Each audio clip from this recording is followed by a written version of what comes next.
Good evening, wrestling fans, and welcome to the Two Bros Wrestling Show, and welcome to Revolution Sunday. We are going to give you a preview of tonight's action. It is why we are coming to you early tonight on a Sunday, and also we're coming to you live on YouTube. Normally we have our recorded show that we put up on our YouTube channel, and we are live on Facebook. We're going to do a little experimenting, and that's why we're on YouTube tonight. So thank you for tuning in and making the switch. And if you're watching us on Facebook, thank you for following us on Facebook. But we'd love to hear about what you think about Revolution, who you think are going to win the matches. We're going to go match by match rundown and give you my predictions. But as you can see, the two bros tonight are just one bro. And Doug apologizes for his absence, but as you know and have heard him complain before, he has Comcast. And for those who aren't aware, Doug's internet is actually two cans that are connected by a string. And today's weather, I guess, it is fairly rainy outside, and apparently that disrupted the connection. And until they get him a new string, he is out of pocket tonight. So let's get to it with the One Bros edition and the One Bros opening bell. We're going to dedicate tonight's opening bell just completely to the news that's dominated the wrestling landscape this week, and that is the game-changing news of Tony Khan and AEW purchasing Ring of Honor. Obviously, Ring of Honor has a 20-year history, a 20-year legacy, a legacy that is, for all intents and purposes, was up in the air, unknown as to whether there would be a future at all for Ring of Honor. So let's get to the nuts and bolts of this deal before we break it down. Reportedly, the deal was somewhere in the $40 to $50 million range. It was not necessarily unthought of that AEW and Tony Khan was interested in Ring of Honor. It had been rumored that perhaps he was. I don't know that people thought it was actually going to be an outright sell. It seems like for the most part, the rumors tended to be more along the lines of him purchasing the tape library, or taking some of the titles or some of the heritage of Ring of Honor and implementing that into his AEW programming. But this is an outright sell of Ring of Honor from Sinclair Broadcasting. Obviously, Ring of Honor, despite its legacy, it was not necessarily in its heyday there at the end. You can blame it on the pandemic. You can blame it on the mismanagement of Sinclair Broadcasting. There's a lot of fingers to point, but the truth of the matter is the Ring of Honor of 10 years ago, 15 years ago, is not the same Ring of Honor of the last 2 or 3 years. Still, it is a significant news event because, for one, it further solidifies Tony Khan as a major competitor against WWE, and shows that he does not care to use his money and his billions, that his family is worth billions, for the good of professional wrestling. And I do think that this is inherently a good for professional wrestling. The thousands of hours of that tape library comes across in this deal. It does not include any wrestler contracts because, as you know, all of the wrestler contracts were negated either at the end of the year, or some folks will continue to get paid through March. But none of those contracts are anything that Tony Khan bought from Sinclair as part of this purchase. It is important, I think, to point out that Ring of Honor has one thing that AEW does not yet have, and that is a streaming platform. And the streaming platform of Honor Club is something that you want to keep an eye on to see if that is somehow something that Tony can maybe leverage as an AEW streaming platform. There's also rumors that, coinciding with this deal is Tony apparently being close to sealing a deal with maybe HBO Max for some sort of streaming content. And then obviously the Ring of Honor brand, be it new programming as well as the historic stuff in the library, all would be just like an instantaneous influx of material that can be drawn drawn from. So I think that really one thing that AEW has had working against it that WWE has in its favor is a streaming platform that is more dedicated to them to house their entire library of stuff. I know you can get AEW pay-per-views obviously through a variety of means, but none of which are actually controlled, owned, or wholesale profited by Tony and AEW. But if you had something like Honor Club that you can turn into a wrestling streaming platform for both Ring of Honor as well as AEW's new pay-per-views and classic content as they continue to grow their own history and library, that I think could be a real winner and as kind of a dark horse element to this whole deal that might be the biggest part of it, because we're really not sure what it means just yet for the ongoing Ring of Honor television product. Ring of Honor is syndicated. It doesn't have a cable deal, but because Sinclair Broadcasting owned Ring of Honor outright, Ring of Honor was aired in syndication on most of Sinclair's stations.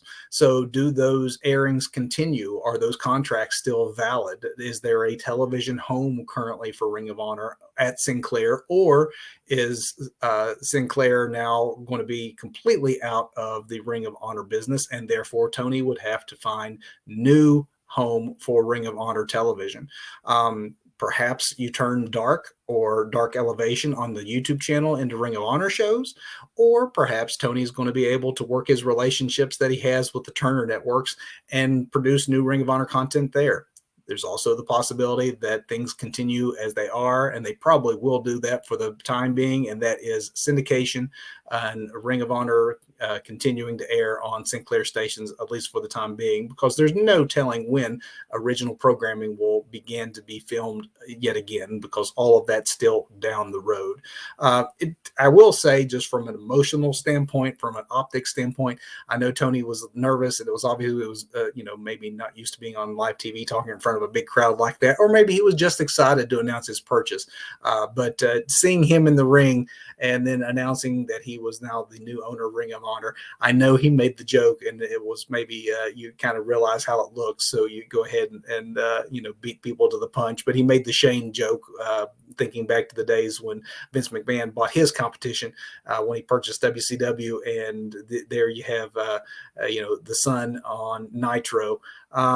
It had a bit of that vibe to me, that even though obviously this is a totally different scenario, this isn't really apples to apples, but it will be the moment that you look back upon in the same way that Shane McMahon moment was, and say to yourself, okay, in retrospect, that was the beginning of a really good thing, or boy, that was the beginning of something that could have been really good and they wasted it, which a lot of people think WWE obviously did with WCW. Now, the difference is when you look back at that contract and those days is that what really gave WCW its value was not only its stars, your Goldbergs and your folks like that did not come over with the deal, but really the prime value in WCW was its TV slots, Nitro being on primetime cable on TNT, and then Thunder to a lesser extent on Thursday nights. But when you didn't have that included in the deal, once Turner decided they weren't going to be in the wrestling business and there was no TV that you were buying, you basically were trying to buy something. Eric Bischoff has often said that, he had a team put together trying to buy it outright himself, but you basically had something that was a library and a few talents who would be willing to come over, but you didn't have TV, you didn't have anything, and you had no one interested. And that's why Vince McMahon was able to buy things pennies on the dollar, because he already had an infrastructure he thought he would just absorb into his ecosystem. Tony obviously has something smaller, but he does have something similar, and he can do that if he wishes. If it takes a while for Ring of Honor to start producing original content, or if it takes a while for him to get any TV deals into place. So that is sort of the big picture look at what is happening here. What little we do know for certain outside of the parameters of the purchase and the reported purchase price is that Tony has indicated he would like to see a feeder system, a Ring of Honor feeding the overall AEW roster, and looking at it more like a developmental situation. So think about NXT and what especially NXT original incarnation was to the larger WWE ecosystem. And that is kind of what Tony has indicated he would like to see happen with Ring of Honor. I think that is very workable, whether he's running those shows on his YouTube channel or whether they get a TV deal. I think that they have too much talent now for the 3 hours of broadcast television that they have. And that's why you have, sometimes up to 3 hours of additional programming on YouTube, because you have so many men and women that have been forced off the main show. Ring of Honor, now being under Tony's banner, just gives these individuals more places to work, and it allows Ring of Honor's legacy to continue. Will it be like it was before? No, that era of Ring of Honor ended back in December, and they said as much, that whatever it was moving forward would be a brand new day. This is that brand new day. Their Ring of Honor really was hanging by a thread. Had Tony not stepped in, there's a very good chance Ring of Honor would have had a show or two, a pay-per-view or two, no signed talents, and they maybe would just fade into obscurity. And so there's no way you can be a wrestling fan and look at this deal, even if you're looking at it cynically, and say that whatever the future will be, it's good for wrestling because Tony has a passion for wrestling. It's good for the men and women who now have additional places to work, and whatever becomes of Ring of Honor, whatever he does with it, is going to be better than it going away and no one doing anything with it. So I think let's wait and see, and we will of course do that here on the Two Bros Wrestling Show, and then give you our opinion on what is ultimately done. But it was definitely an industry shaking moment this week when Tony made the announcement as he did, and I think it will be a net good in the overall scheme of things. With that, folks, being our opening bell, let's get to our main event. Again, we're coming to you a bit early tonight so that we can get you ready for tonight's AEW Revolution pay-per-view, and it is a stacked lineup, and I mean stacked. We have 12 matches, so I hope that you are well rested, and appreciate you giving a little bit of your time to the Two Bros Wrestling Show, because you're going to need your stamina. You're going to be going late into the night when you're talking 12 matches, many of which will probably, if they're typical AEW main event style on pay-per-view, you're going to have some lengthy ones in here. So they have to shorten things in a few spots. There has to be a couple of matches they shorten, or otherwise we're looking at a 4 or 5 hour evening easily. So let's go through the match card, talk a little bit about where we are with each of these feuds and each of these matches, and who I think are going to walk away with the victors. Let's start out first with the match that pits Death Triangle, which in this case is going to be Penta and Pac, and the addition of Eric Redbeard, who made his, I guess not really his debut, but his secondary debut after a brief appearance once before, but returning to the AEW roster. They are going to be taking on the House of Black, Malachi Black, Brody King, and the recently acquired Buddy Murphy, who will be making his in-ring debut for AEW. And I don't see how this goes any way but the House of Black. I think that you have too much momentum behind the House of Black, bringing in Brody and then bringing in Buddy. I think it would be bad representing them as a trio right out the onset and then having them lose this. So I think that this is one that has to definitely go to the House of Black if you want to keep any momentum behind that group at all. Death Triangle, obviously, they're down Phoenix right now, and Eric Redbeard may or may not be a full-time member of the AEW roster, so I think it's pretty easy to find a way to get the faces to lose here and everybody save face. And if that seems to me like an easy call, it's nothing compared to this next one. Hook is taking on QT Marshall. Or Marshall or Marshall. It depends on what day of the week it is and how he wants to pronounce it. But if you think that anybody is going over other than Taz's kid, you're crazy. Hook is the hottest thing in wrestling right now. He is by far the most talked about this side of maybe Braun Breaker as far as young talents and upcoming talents, kind of taking the internet and the wrestling world by storm. You got these two guys. QT is a great coach, a great soldier, a good worker, and he is probably a solid guy who's doing the favor here. So it's probably not a bad feud for Hook to start with, but there's no doubt about it that Hook is going to be on to bigger and better things very, very soon. And he goes over, and I say this is where you save a little bit of time on the card, because I don't think this one's going to go very long. Chris Statlander is taking on Layla Hirsch. it's nice to see AEW doing a good job of building their women's division and using feuds that don't necessarily have anything to do with the championship. And that's what we have here is a really solid mid-card women's match that only has as a stipulation two women that dislike each other and two women that want to see who is the better performer between the two. And it's not over some jealousy gimmick or, some man they're fighting over or even a championship they're fighting over. And so it shows that sometimes, WWE gets a little overcooked in its, or undercooked rather in its undercard and doesn't give a lot of meat on the bone for secondary feuds and that are important to build a card like this. And I think that this is one of those really solid matches that you'll see, but Chris Statlander is going to go over in this one. Layla Hirsch is a good talent, but I don't think she takes out Chris Statlander because I think Chris Statlander is being positioned for a championship run down the line. And speaking of championships, and women's championships, you got Jade Cargill defending the TBS championship against Ty Conti. And Ty is fantastic, and she is a great face, and the fans love her, and she's smiley, and she's athletic, and she's charismatic. But she's not winning.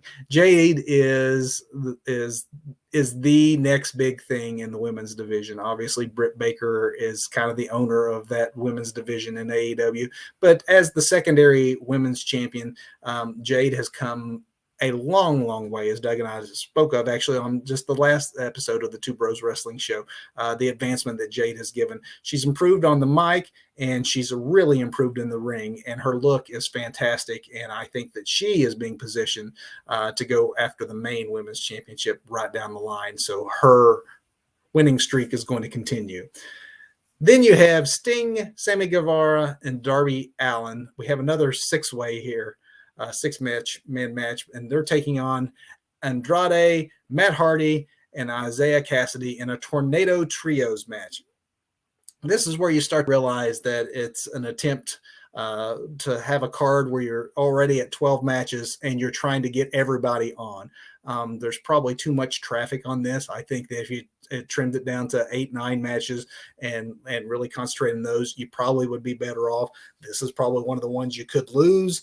But speaking of could lose, there's no one on that face side that could lose. You're not going to see any of those three individuals pinned. So you're going to have Isaiah Cassidy or perhaps Matt Hardy taking the pinfall for the combo team there of the Hardy family office and Andrade's squad. But definitely the faces go over here. Sting probably gets a Scorpion Deathlock on somebody. Darby Allin does something to about kill himself, and Sammy Guevara flip flops and flies. And wouldn't be surprised to see Cassidy taking the pinfall in this one. Again, next match, another high traffic match, but this one maybe with a little more at stake and not just trying to get everybody on the card. But this is what they're calling the Face of the Revolution ladder match. And don't ask me if this is supposed to be who the Face of the Revolution is. You have all these young guys and Christian Cage, but hey, Christian Cage is synonymous with the ladder match and with ladder match wrestling. So sure, if you need a veteran leader in this, throw him in.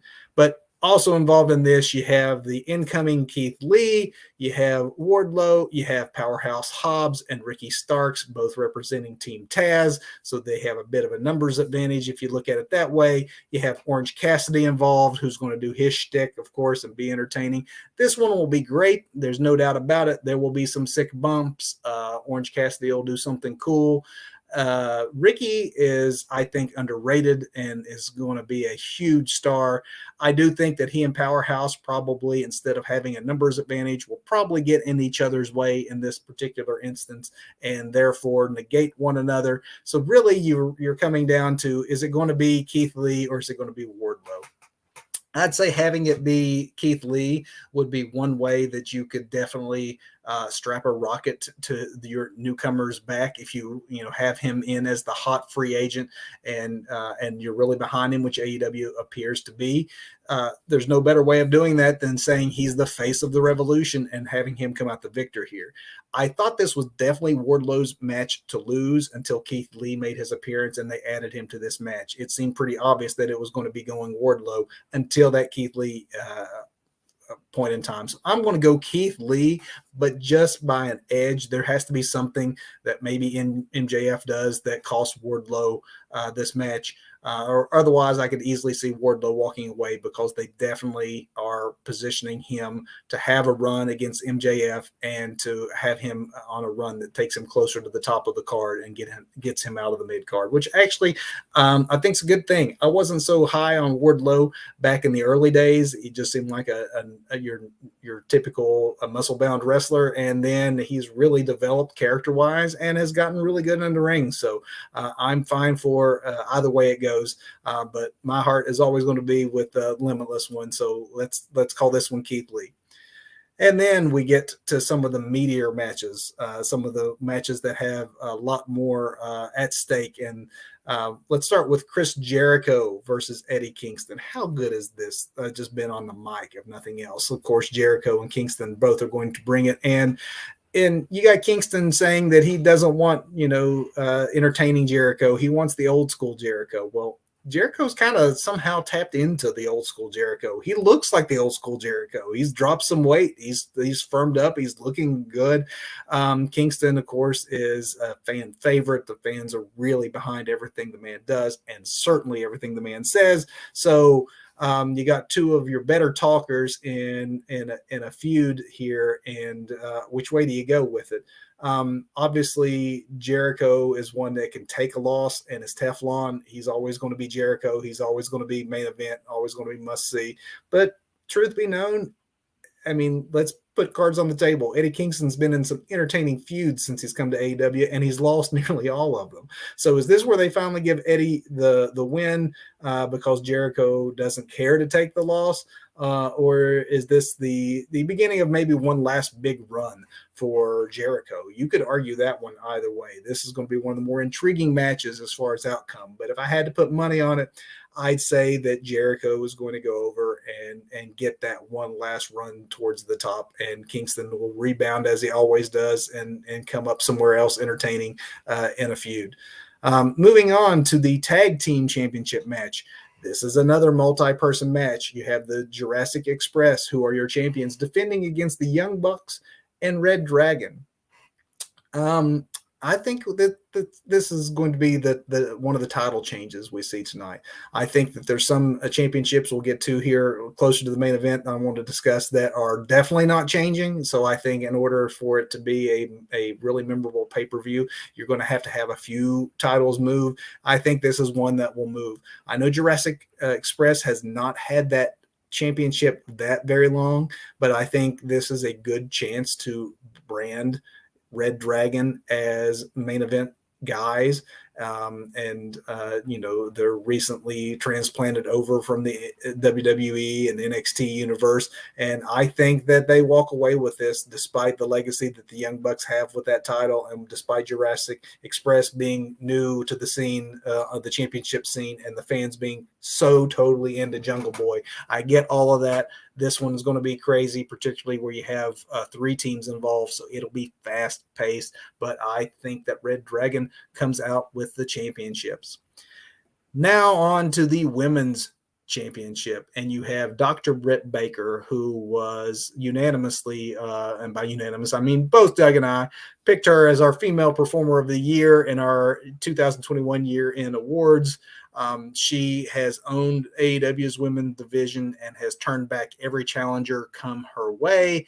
And is this just another one of those notches on her belt, or is this match against Thunder Rosa the moment that she finally takes a defeat and steps away from the championship for at least a time being? I'm betting on the latter. I actually think that as great as her run has been and as much as she deserved it, I think that Thunder Rosa is also a talent who has very much earned this placement. They had that classic classic women's match the hardcore contest on Dynamite. And I think that it's Thunder Rosa's time, and I think that it might be a rematch and that Britt comes down the line and takes the belt back in short order. But I do believe that Thunder Rosa gets a run with the belt. What do you all think on this one? This is, I think, going to be one of the better matches of the night. All right, now we're to the again, some of the higher profile matches that we have, because it doesn't get much better as far as storyline goes than the storyline that they have cooked up for Jon Moxley and Bryan Danielson. Bryan Danielson is having the matches of his career since he's come back over to AEW. Not back over, but since he's entered AEW, it's like he's found the old Bryan Danielson again, and has a great match with whoever he has been placed with and whatever style that person wrestles. The idea that he wants to team with Jon Moxley, but Moxley will only team with him if at first we spill some blood together and let's see what you got. I want to test you. That is a time-honored storyline in the world of wrestling, and I do believe that they will end up a tag team partnership after Jon Moxley defeats Bryan Danielson in tonight's match, but Bryan will earn his respect, and they will then form that tag team after wrestling a Jon Moxley style match, because I believe that that's more likely to happen than Moxley wrestling to Bryan Danielson. And Danielson, again, has shown that he can definitely stretch to fit whatever style opponent he has, and I think he'll wrestle the more hardcore style of a Jon Moxley. And then we'll go on with the second part of this storyline, and that's the tag team that will be to come. And I know I just said, setting up that last match, that how could you get a better storyline? Well, you do it by this next storyline, and that is CM Punk and MJF, who, even though there's no title at stake, by far this is the storyline of the night. This is the match to watch tonight.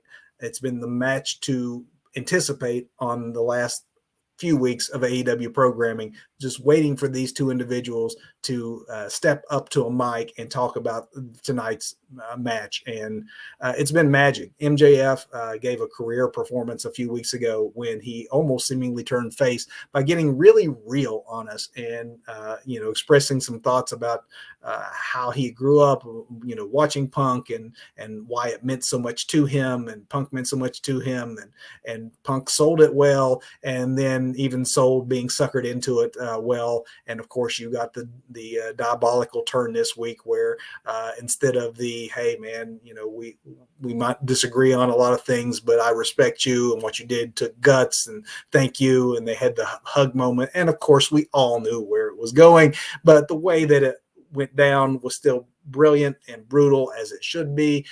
MJF not only proved to be the heel in the grass that makes him such an effective heel, he made CM Punk bleed buckets, and that's probably something that Punk has not done in a very, very long time, having spent so much of his latter part of his career in the more sanitized WWE. And he sold it like a champ, and they're having a dog collar match, and they're definitely calling back to the brutal contest between Greg the Hammer Valentine and Roddy Piper from back in the old Mid-Atlantic region. And I would expect something just as brutal as those two men had, and very well may be something that people are talking about in the way that they talk about that one. I think that MJF has a lot on the line here. And I think that even though CM Punk has been almost unbeatable since his return to wrestling, I think that this is the first feud that he's had against someone who probably needs the win. And because of that, and CM Punk understanding that and the business, I think CM Punk does the honors and lets MJF continue this storyline into maybe a main event, AEW Championship challenge down the line, which takes us to the AEW Championship match and what will be our final contest, and that is Adam Cole, baby, trying to wrestle that belt away from Hangman Adam Page. What do y'all think?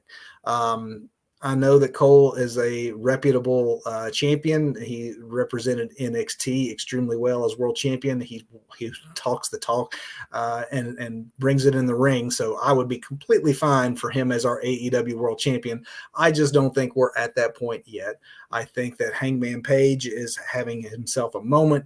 Not only did he memorably take the belt away from Kenny Omega after a long gestating feud, he's had career-defining matches against in defenses against Omega, against Bryan Danielson, a few weeks back against the Murder Hawk Monster. So I think he's really proven himself, and now he gets yet another a different style of opponent and someone a little more undersized than what he's worked with. A real technical wrestler, maybe put it more in the line of the kind of matches he had with Bryan Danielson as far as size and technique goes. So I think they'll have a great contest, but I think that Hangman comes out on top.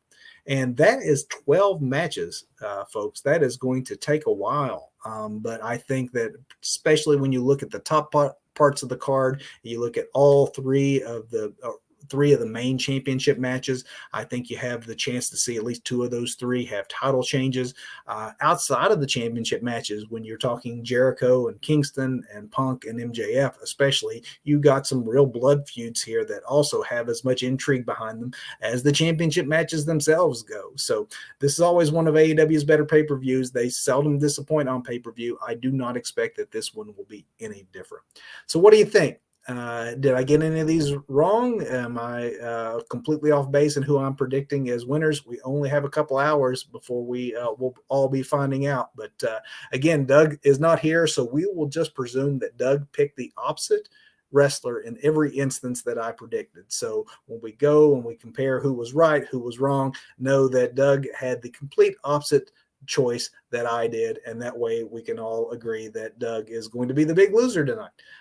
Again, he's not seeing this. The two cans are no longer connected, so his internet isn't working, so I can talk crap about him. And with that, folks, thank you for tuning in to the main event. Let's switch now to the big finish. And if you have not watched the Two Bros Wrestling Show in the past, or this is the first time you've joined us in a while, the big finish is where we always give our 1, 2, 3, and that is Performer of the Week, Match of the Week, and Botch of the Week, the things that you definitely need to see and or avoid from the past week of professional wrestling. I'm going to start this week's big finish with my Match of the Week. If you're not watching NXT UK, sometimes very sneakily and probably in front of a very reduced audience compared to most of the WWE world, you're really missing out. There's sometimes some of the best action and really some of the old school NXT spirit that maybe some folks might miss from NXT 2.0. It still exists there on NXT UK, and it was on full display in the match between Ilya Dragunov and Nathan Frazier. They had a great contest on this week's NXT UK, so if you didn't get a chance to check it out, check it out. It's worth your time. Botch of the Week. This one is also pretty easy for me. We're getting ready to roll into WrestleMania, season here at the Two Bros Wrestling Show. Beyond tonight's broadcast, now up until the night of WrestleMania, all of our programming is going to be centered around WrestleMania. So let's go ahead and start thinking WrestleMania and get in WrestleMania mode. And that's why I have it as my Botch of the Week, because right now, the way the card is standing up, there's some great contests. Everyone's excited for Lesnar, Reigns. Of course, Ronda Rousey's return to a main event scene is going to be worth watching as well. Her and Charlotte are going to have a great contest. But we also have, and I know it's part of WrestleManias in the past, but you have a celebrity there, sure. You have a lot at ringside, ring bells, ring announcers, seconds on the outside of the ring, sure. Have them perform. If you're musicians, celebrities are always a part of WrestleMania right from the very first. But to have so many of them in the ring, as particularly at a time where you're coming off a 2-year streak of letting go almost 200 individuals, actual wrestlers, and that you still find so much room on the biggest show and the biggest payday of the year for so many non-wrestlers. So let's stack up where we are with that. I could be fine with a Pat McAfee being in the ring. He can rub you the wrong way, but he's also shown in brief stretches in the past that when he's counted on to go in the ring, he can go. And He's been promised a WrestleMania match. We don't know. We learned that Austin Theory is going to be his opponent, which of course, means that he has a great person to work with. So that'll probably be a pretty good match. But still, that's a match that could have gone Austin Theory versus somebody else who's going to be shut out of WrestleMania, and that could be passable if Pat was your celebrity wrestler of the night for WrestleMania. But we also have Johnny Knoxville, who is obviously in a feud, in a showdown with WrestleMania showdown that he's going to have with Sami Zayn. Sami's done great work, of course, being his normal entertaining self as the foil to Johnny Knoxville. But does anyone really want to see this continue beyond what we thought was just a Royal Rumble feud? But continue it does, and so there you have yet another celebrity on the card. And probably the least wanted celebrity of the card is celebrity number 3. 1 celebrity is probably enough. 2 is one too many. 3 is bordering on ridiculous. And it doesn't get any more ridiculous than Logan Paul's placement as the Miz's partner in the feud that Miz has going on. And so no one really cares much about Logan Paul, I would think, especially after you've also had to watch, Johnny Knoxville and Pat McAfee. I, again, am ordering these in the palatability scale, and that I could buy Pat McAfee knowing that what he can bring. Okay, maybe if you have to, Johnny Knoxville and Sami have been semi-entertaining, but now you're down to the Logan Paul level, and it's like you're really taking spots away from way too many actually, contracted wrestlers who will not get that WrestleMania payday or nearly the attention that these 3 individuals are going to be taking up. So that is my botch of the week. And note that there's a chance, rumors are that even Vince McMahon himself may jump back into the ring and get involved in one of these contests. So who knows? If that happens, then yet another spot gone to a non-full-time performer. All right, performer. We're going to switch and end on our performer of the week. I don't know. I gotta give a tip of the hat. This one's going to be hard to not give to MJF and the beautiful setup that he did on CM Punk. My heart wants to say that, and that is your performance of the week. And on any given night, I mean, sure, that would be your performance of the week if it was a normal week. Well, this was not a normal week. I don't know how in the world you could say that this week wasn't completely owned by the owner himself, Tony Khan, the billionaire scion of the Jacksonville Jaguars fortune. His father made a fortune in auto parts, the richest Pakistani American the richest Pakistani in the world, somewhere in the top 30, 40 of the richest people in all of America. It's a real American success story, and supportive of his son, who's continued in business and also is showing himself to be an entrepreneur and a true wrestling fan that's given everyone this AEW product. And I think truly will care about the legacy of Ring of Honor in the way that any other purchaser you could possibly think of probably would not have the same care and reverence for. So for his saving, really, in many ways, of Ring of Honor wrestling, I'm going to have to give my performer of the week to the one and only Tony Khan. And with that, folks, we're going to get ready to say good night until next week. But before I do, I want to talk a little bit about next week and what we do have coming up for you on the Two Bros Wrestling Show. As you can see scrolling across the bottom of the screen, we are going completely into WrestleMania mode in our next few weeks. Next Sunday night, back on at our normal time, we are going to be going to our WrestleMania programming. And with that, I'll throw up a bigger graphic so you can see here what we have coming up. We're going to be talking the best and worst in WrestleMania. So we want you to join us and join in the conversation. What were your favorite moments? What were the best matches in all of WrestleMania's history? And then what are the things that we could have done without?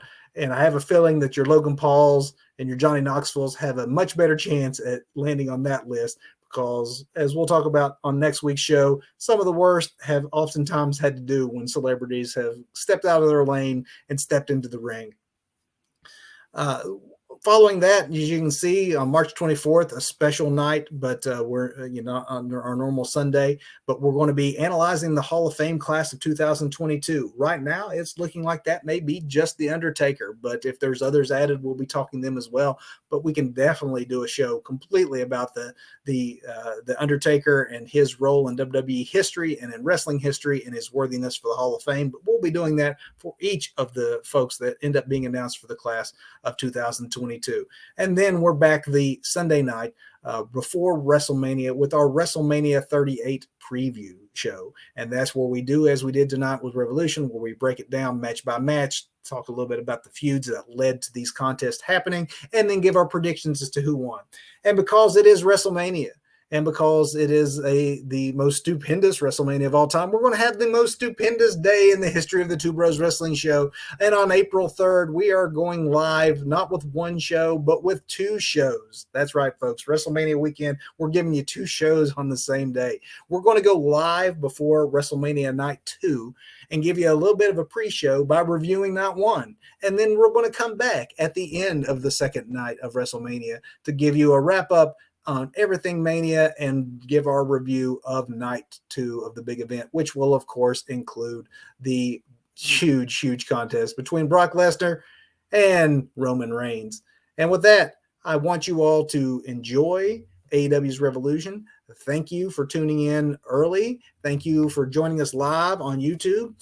Just a programming note that for the rest of the month of March and through our WrestleMania content, we will be live on our YouTube channel and then on a recording and archived streams that we will then post to Facebook. So whichever way you watch us, we appreciate you doing so. Thank you for joining the Two Bros Wrestling Show. Again, enjoy Revolution, and I will see you next Sunday.